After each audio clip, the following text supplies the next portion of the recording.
नमस्कार, मैं हूं सौरभ शर्मा। 34 साल के बाद देश की शिक्षा नीति आखिरकार बदल गई। मोदी सरकार ने एक और बड़ा फैसला किया है। प्राइमरी एजुकेशन से लेकर हायर सेकेंडरी तक एजुकेशन सिस्टम में भारी फेरबदल किए गए हैं। क्या है ये बदलाव और इससे कैसे देश के बच्चों से लेकर बड़ों तक की पढ़ाई पर असर पड़ेगा, आइए देखते हैं।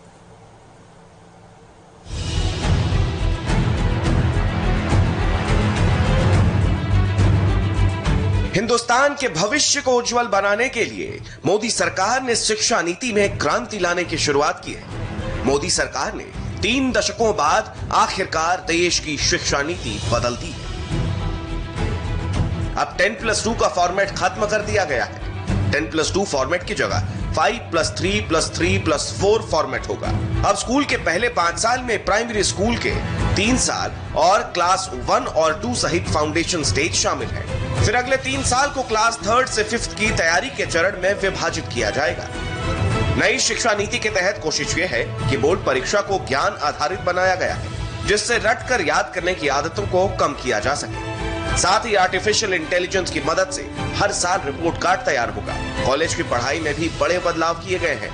नई नीति के मुताबिक कॉलेज में अब 3 और 4 साल दोनों की डिग्री होगी। 1 साल पर सर्टिफिकेट दिया जाएगा, 2 साल पर डिप्लोमा दिया जाएगा और 3 साल में डिग्री दी जाएगी। नई एजुकेशन पॉलिसी में ग्रेजुएशन में भी 2 विकल्प होंगे। जो छात्र नौकरी करना चाहते हैं उनके लिए 3 साल की ग्रेजुएशन का विकल्प होगा और जो छात्र रिसर्च करना चाहते हैं उनके लिए 4 साल की ग्रेजुएशन का विकल्प होगा। इतना ही नहीं, ग्रेजुएशन को भी काफी फ्लेक्सिबल रखा गया है।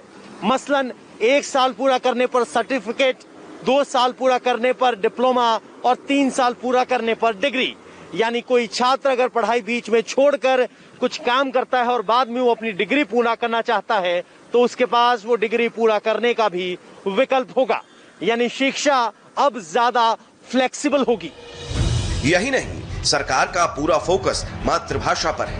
मातृभाषा या स्थानीय भाषा में पढ़ाई होने से स्टूडेंट्स शिक्षा को बोझ नहीं समझेंगे। उन्हें विषय आसानी से समझ में आएगा। यही वजह है कि सरकार ने 5वीं तक की पढ़ाई अब मातृभाषा, स्थानीय भाषा और राष्ट्रभाषा में होगी। 6ठी कक्षा में वोकेशनल कोर्स उपलब्ध होगा। हर एक को अपनी भाषा में सीखने का अधिकार है। प्रतीक्षित सुधार था जो आने वाले वक्त में लाखों लोगों का जीवन बदल देगा।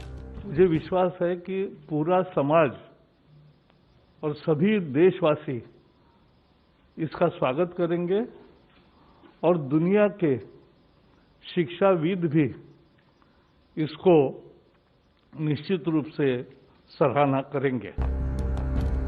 इसके अलावा हायर स्टडीज में भी बदलाव हुए हैं। अब एमए के छात्र सीधे पीएचडी कर सकेंगे।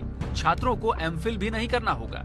हर क्षेत्र में हर परिस्थिति का मुकाबला करने वाली पूरी दुनिया के लिए भारत में ज्ञान की महाशक्ति के रूप में उभर करके आएगी। जब पूरी दुनिया का सबसे बड़ा गंतव्य, शिक्षा का गंतव्य हिंदुस्तान होगा। यही नहीं, अब प्राइवेट और सरकारी यूनिवर्सिटी के नियमों को एक कर दिया गया है, जिससे प्राइवेट यूनिवर्सिटीज की मनमानी पर लगाम लगेगी। दिल्ली से नीरज पांडे की रिपोर्ट।